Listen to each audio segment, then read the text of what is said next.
Welcome to Green Dot Daily. We're live every weekday at 3 Eastern on the Action app and YouTube channel. Please subscribe if you haven't yet. I'm Maria Marino, and coming up on the show, Nick Giffen will drop by with a few picks, including one for the Indy 500. Plus, Sean Kerner gives his favorite player props of the day. But we start with an NBA preview. And if you use the Action app and have a pro subscription, you can see things like top props. Right now, one of them is Kyrie Irving to go under 23.5 points with an edge over 18%. Another is Derek Lively to go over 6.5 points with a 17% edge. And Josh Green not to make a three is showing an edge just under 14%. As we bring in Sean Little and Chris Raybon. So Dallas pulled off the outright win as a road dog in game one of the Western Conference Finals. Raybon, that worked out for you. You had Dallas plus the points, and you're going to go back to the well. Yeah, Maria, Dallas closed, 4.5 in game one. They play well, they win without even shooting well from three. And now there's longer odds. So you're essentially paying a tax for the Minnesota bounce back at home, which it has happened, but it's pronounced this deep into the playoffs. If you look at rounds 1 and 2, favorites off a game one loss, when they come back in game two, they're hitting 62% against the spread. But in the conference finals, they're just 4-7, 36% against the spread in those spots. And that makes sense. I think, when you get this deep into the playoffs, a little more evenly matched. But when you look at Dallas, they shot 6 of 25 on open and wide open threes. That's just 24%.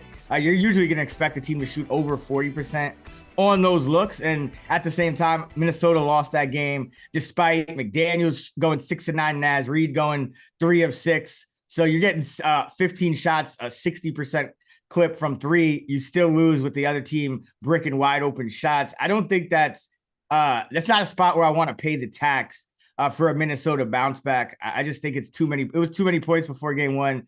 It's still too many points. So I'm taking the dog again. I think that's totally justified. It's actually pretty crazy that the shooting variance, favored Minnesota and they still weren't able to pull off the win. So, you're getting points with Dallas. I see no issue with that whatsoever. Sean, how are you looking to bet this game?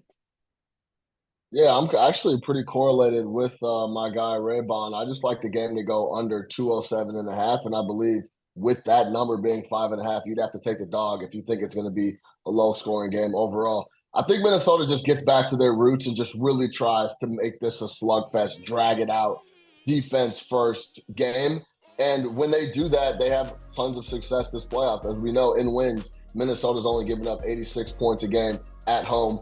We know that number's getting pulled down quite a bit with that dud from Denver with the 70-point game. But either way, this has been a defense-first team all year long. Also, the Mavericks are 4-3 to the under on the road this playoff. A lot of outliers in game one that Raybon just laid out. McDaniels was Reggie Miller. That's not going to happen again. We also know that Kyrie, which I'll get to in a bit here, had an offensive explosion there in the first half. I believe if he doesn't have an offensive explosion in that first couple of frames, this is a completely different conversation we're having about game two. Overall, I think Minnesota gets back to what they do best, and that's try to strap up on D. There's a little shooting regression from guys like Jaden McDaniels and co, and I think this goes under the total. I like a 105, 100 type of game in game two here in Minnesota. Well, Minnesota for sure, if they're going to be in this game, they have to go back to their identity, which is being locked down on the defensive end. You brought up Kyrie Irving, so he had the 30 points in the last game. Do you feel like he's going to come back down to earth? I do. I think, and it's not even come back down to earth. It's kind of what he's been doing here after that first round of the playoffs, after they dusted off the Clippers. I'm going to go Kyrie Irving under 23.5 points, minus 118. I think this number is flat out too inflated, purely off of that game one performance and really the first half performance. If we really look back and start to dig in, Kyrie has had one really good half in the last 4 games, and now everyone's treating him like he's the Messiah, and it's been nothing but positive stuff coming off about Kyrie Irving. I think if they lose that series, which they very well could have, if PJ Washington, Jared Jones Jr., and the crew don't step up against the Thunder, this is a completely different conversation. We're talking about how Kyrie Irving didn't show up when Luka needed him versus the Thunder. They got a lot of help from role players, and that's what kept them afloat, and that's what has them in the Western Conference Finals.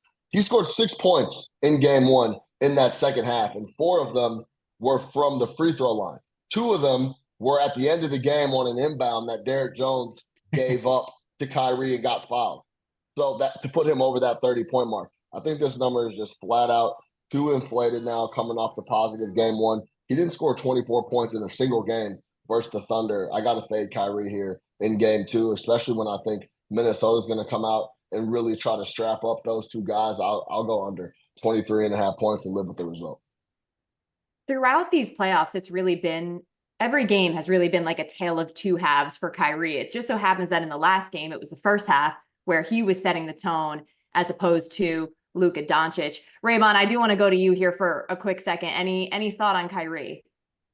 Yeah, I don't mind the under. I feel like Kyrie's one of these guys where like I wouldn't just play over 23.5 points. I would play him to be like the game's leading scorer at 4-1 or something if I liked him to score, because I think it's really, you look at Dallas, it's either him or Doncic. Now, Kyrie purposely wanted to set the tone early, and he came out and scored a lot. Luka looked great down the stretch of that game, so maybe Kyrie doesn't feel the need to do that again. You also might switch up the coverage, because I think, it's a little unfair to say he just completely didn't show up against Oklahoma City. I mean, I think the role players were able to be successful because of like a lot of the double teams that he was getting, and they were open in the corners and whatnot. But Minnesota being the great defensive team that they are, they probably don't want Kyrie scoring 30 again, because you can live with Luka, getting his triple double, kind of like Jokic. You can live with that if you shut the other guys down. So I think that's just kind of how things go. Yesterday I bet like Jaylen Brown to go under his assists, because I figured, he would be looked to be more of a scorer, wouldn't be passing around as much. That's just how the playoffs go. It's a tale of 2 halves, and it's a tale of, game to game. So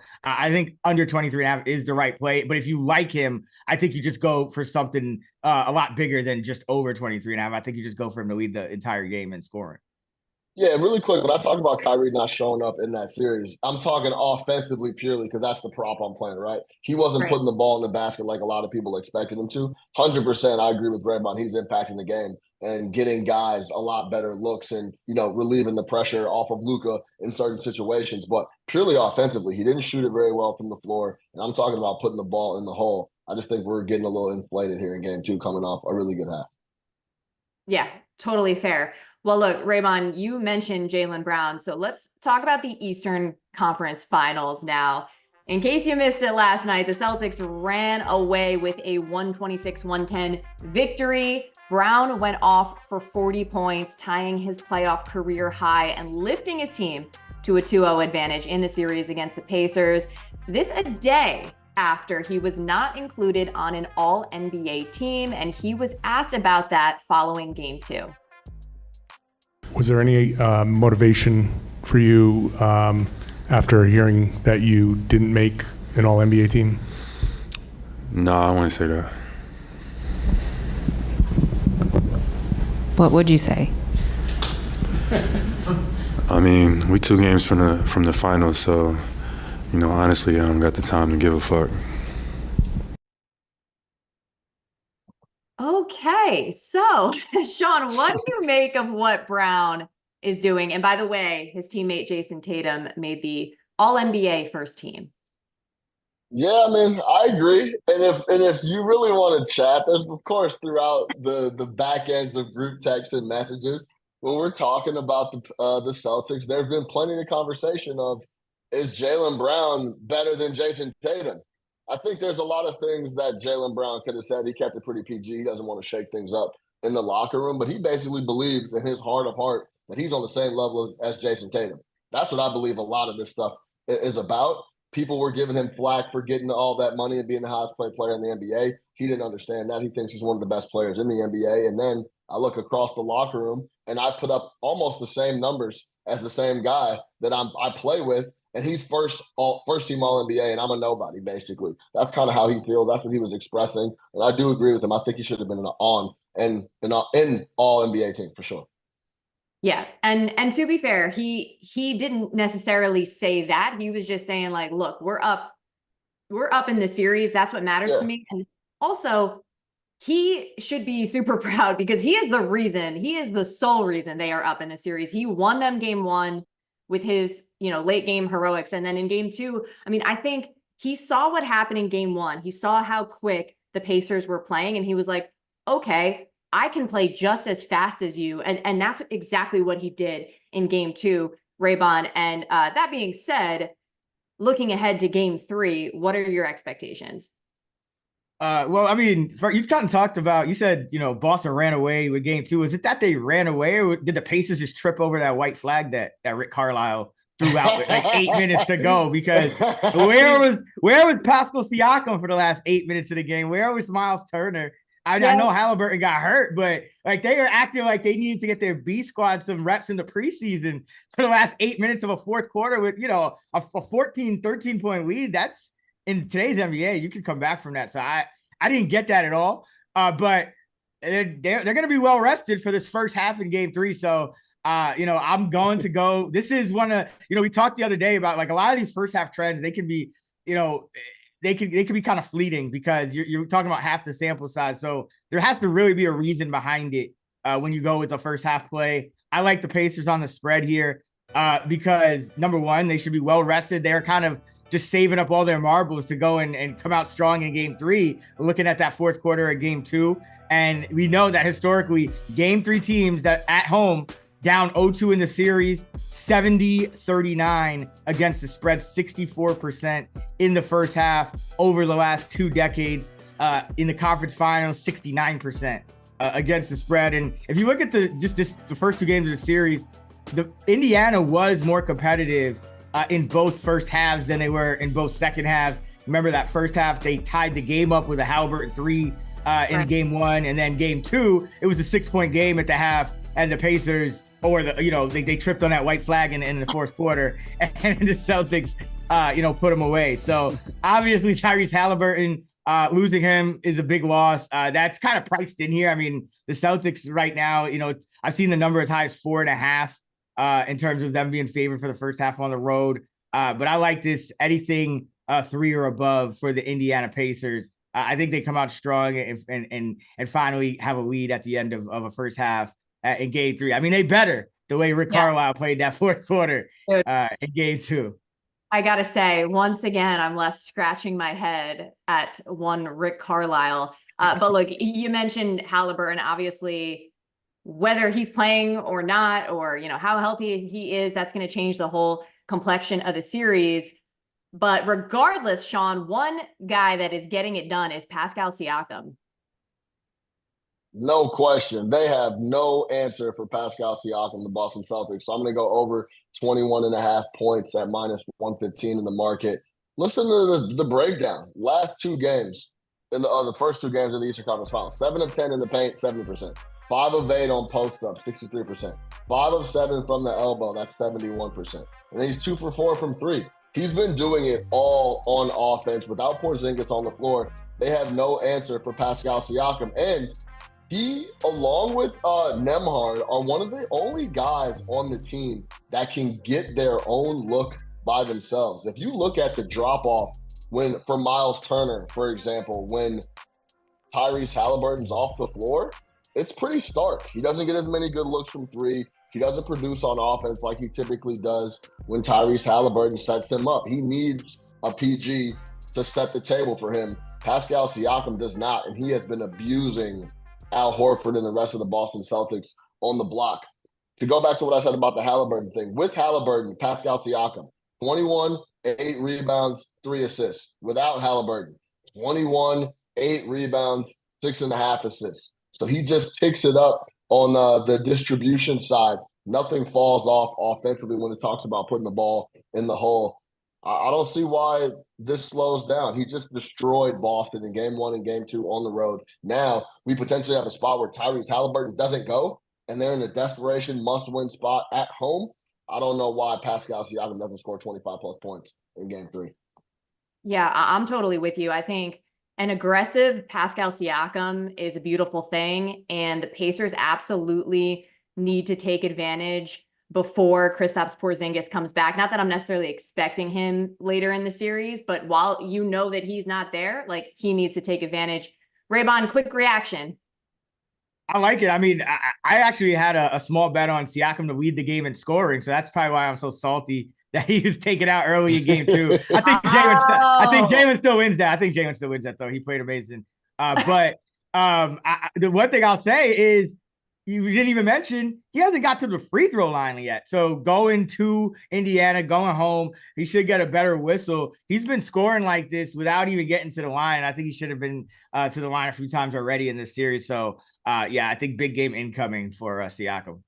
I'm so glad you brought that up, because I literally was like thinking, do the refs hate Pascal Siakam? Because like he was not getting whistles. Now, granted, sometimes I think he settles for those fadeaway jumpers instead of attacking the rim. Like I think he can, but either way, as Sean mentioned, he can score in any way, shape, or form, and is not reliant on Tyrese Halliburton. So I like it. Fellas, thanks as always for joining Green Dot Daily. Oh, it's a pleasure. Thanks, Maria.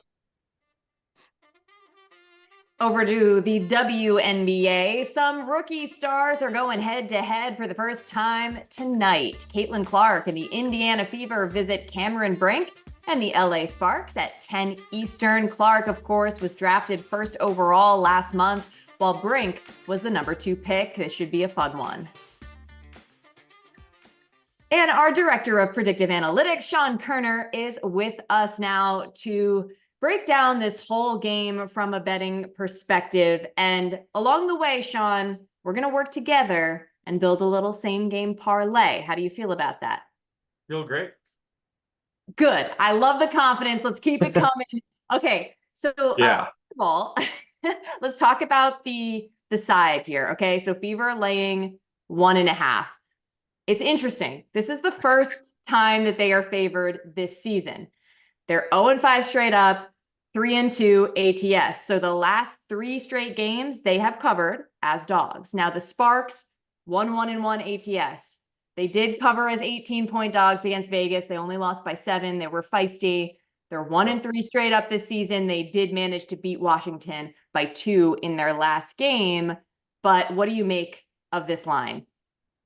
Yeah, so I'm leaning Fever minus 1.5 here. And like you said, it is kind of strange that a team is 0-5 and clearly off to a disappointing start, would be favored on the road here. But we just have to realize that, you know, the Fever have had by far the toughest schedule so far. They've played the Liberty twice, the Sun twice. Both teams are arguably top 3 teams in the league. And then they play the Storm, who is arguably the 4th best team. Now they get to face the Sparks, who are arguably a bottom 2 team. So if there were ever a time for the Fever to break this shine and finally get in the win column, this is a spot. You know, LA leads the league in effective field goal percentage. I don't think anybody saw that coming. I can't see that holding, so they are due for some shooting aggression. So this is just the perfect spot for the Fever to get their first win. I feel like they've been playing a lot better the past 3 games specifically. They've covered the spread. So if there were a time to kind of get back on this Fever bandwagon, I think this is the time. I agree with you. I think the desperation is there, and the understanding that in this early part of the season, wins are really hard to come by because of the tough opponents that you mentioned, as well as the sheer volume of games. From what I can tell, the Indiana Fever have the hardest, not just a hard schedule, but the hardest in the league to start this season. And we know they're playing Vegas tomorrow. So to your point, if there's a time for them to get a win, it's tonight. With that short spread, I'm comfortable making this the first leg of our same game parlay. Fever minus 1.5 should be interesting, but I think they can get there. So that's our first leg. Now for the second leg, I had a few ideas, a few leans in terms of props that I want to get your opinion on, and we can pick one. So first one that I saw was Kelsey Mitchell over 15.5 points. Long story short, she scored 17 in each of the last 3 games, which correlates to her being back into that starting lineup. She's playing about 31 minutes in that span. She's only shooting about 37% as a starter, but she's averaging 17 shot attempts per game in that span. So I feel good about the volume. And I also think she's due to make a few more. She shot 44% a season ago. I'll just keep running through. The second one, prop markets for Caitlin Clark mostly seem inflated. You can tell me if you agree, but one of the few where the number didn't look too outrageous to me was 12.5 rebounds and assists. So I think she can go over that. She's cleared it in 3 out of 5 games, namely the 2 games that she didn't play Connecticut were the games that she didn't get there. I also like this being at plus money. And then finally, Kia Nurse to go over 11.5 points. She's actually averaging 16.3 on 54.5% shooting and 32 minutes per game this season. She scored 13 in each of the last 2 games, 23 in the first game. So I just thought that the number there looked achievable for Kia Nurse. Which one do you like? Yeah, so I'm going to have to go with Kia Nurse here. I'm projecting her closer to 13 points. She's probably due for some shooting regression. I mean, she's shooting out of her mind right now. She's made 45% of her 3-pointers.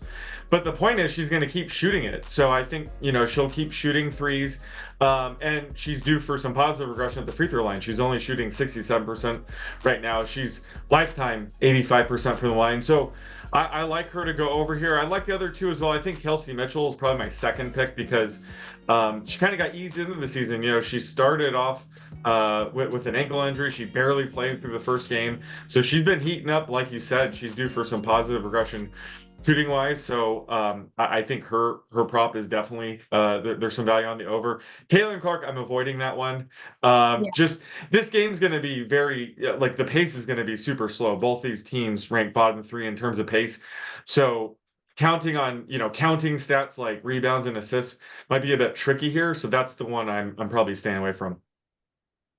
Fair enough. And I like the idea of, I know we're gonna go with Kia Nurse for the second leg of our parlay because that's your favorite. But I do like the idea of Kelsey Mitchell and the Fever, as we talked about, being in this game, competing in this game really mattering, and those stakes kind of forcing her to perform. And on the other side too, I really think any team that plays Caitlin Clark and the Fever wants to show out and have their best game.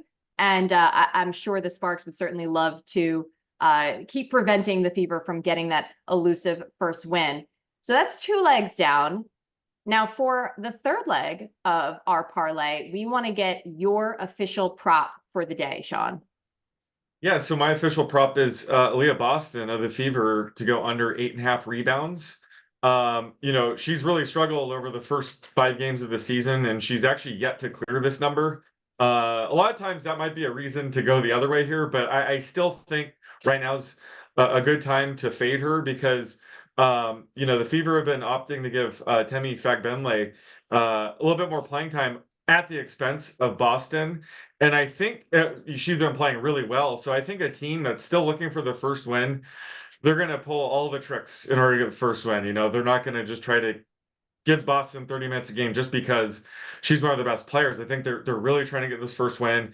They probably like the pace they can get with a smaller player like Fagbenle out there. So I can't see Boston playing, 31 plus minutes here. Plus, I just mentioned both these teams rank bottom 3 in terms of pace. So there should just be fewer possessions overall, which will limit, Boston's potential rebounds here.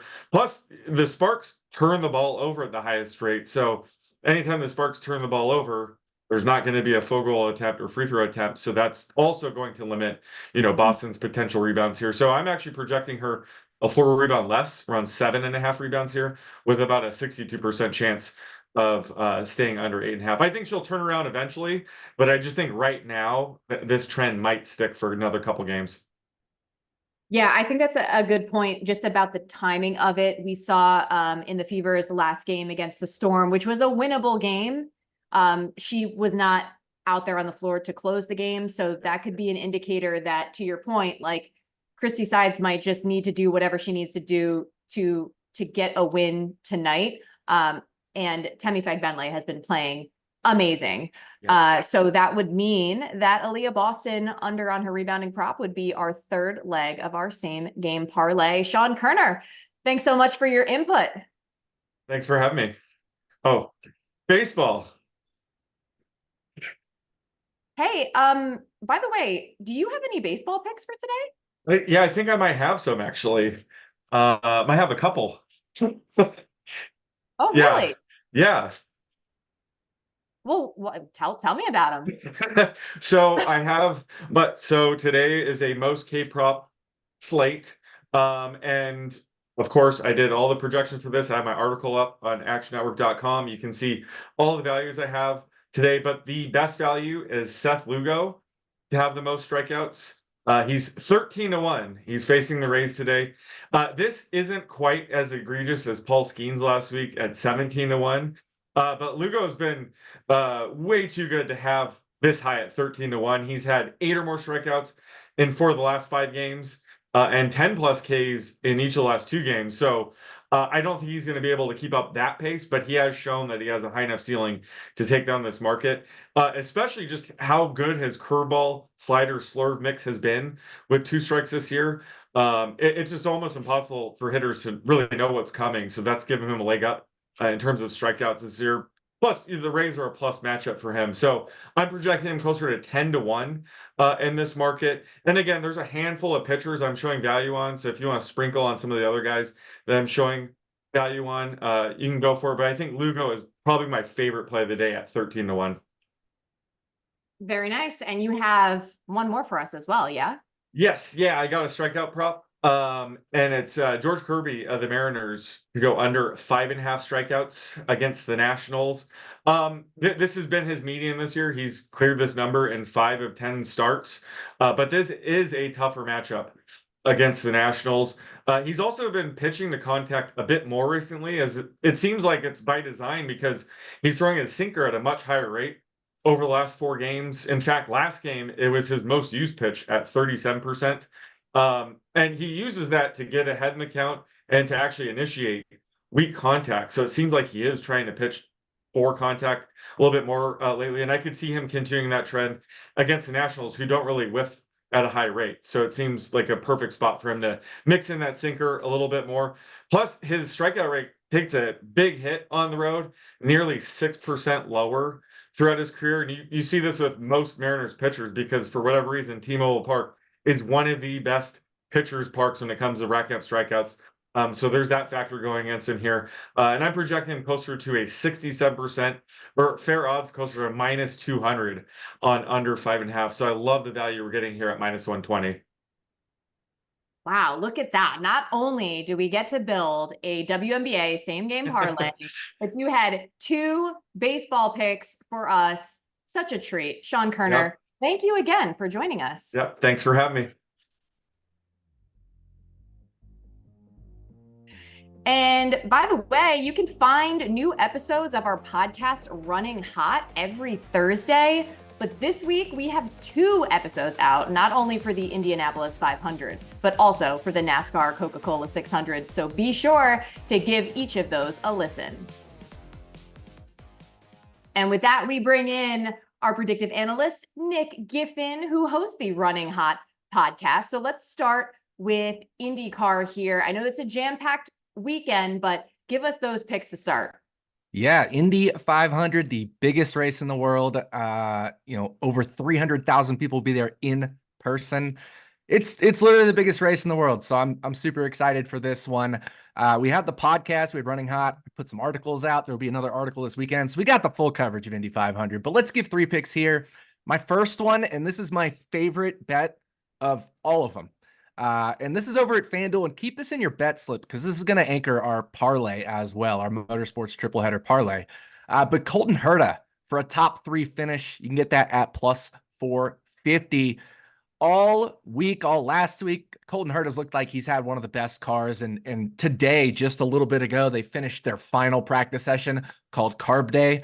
And he looked amazing in Carb Day practice. Last year, Colton Herta drove from a starting spot back in the back half of the teens all the way up into the top 5 before he came to pit road. And then as he was coming out of his pit box, his teammate Romain Grosjean came in and they collided with each other on pit road. But Herta looked like he had a car that potentially could have contended for the win last year. And he likes this year's car just as much, if not more, than last year's car. They've barely touched this car since they unloaded. And so Colton Herta, definitely one of the cars to beat. Love that top 3 price at +450 because I see it down as low as +230 at some places. So for my second pick, I'm going to go a little bit different direction. Instead of a top 3 pick, I'm going to take a top 10 pick on Ed Carpenter. Ed Carpenter is a longtime veteran of the series. He owns his own team, Ed Carpenter Racing. And in 20 career Indy 500 starts, he's finished inside the top 10 in 6 of those. That's 30%. But he's finished exactly 11th, right? So just one spot away from that top 10 4 other times, which means half the time in 10 of his 20 starts, he's finished 11th or better. So either within one spot of cashing this bet or cashing this bet. And this might be a great year to feel good about his chances, given that one of the top tier teams, Target Chip Ganassi, I shouldn't say Target, they used to be sponsored by Target, Chip Ganassi Racing is experiencing somewhat of a down year with Alex Palou. Scott Dixon hasn't quite had the speed. And then they have, 3 other young drivers, all rookies. And there are actually 6 rookies in the field this year versus a median of 4.5 during Ed Carpenter's time running in these cars. So a lot of inexperience plus one of the top teams struggling opens up value, top 10 value. And that's why I really like Ed Carpenter. His teammates have been fast just like he has. Rinus VeeKay, his teammate, qualified 7th. Christian Rasmussen and Ed Carpenter looked like they were both going to qualify in the top 12 before their Chevy engines had a little hiccup. And that's not anything to be concerned about for the race. That was a pure qualifying issue with Chevy across the board.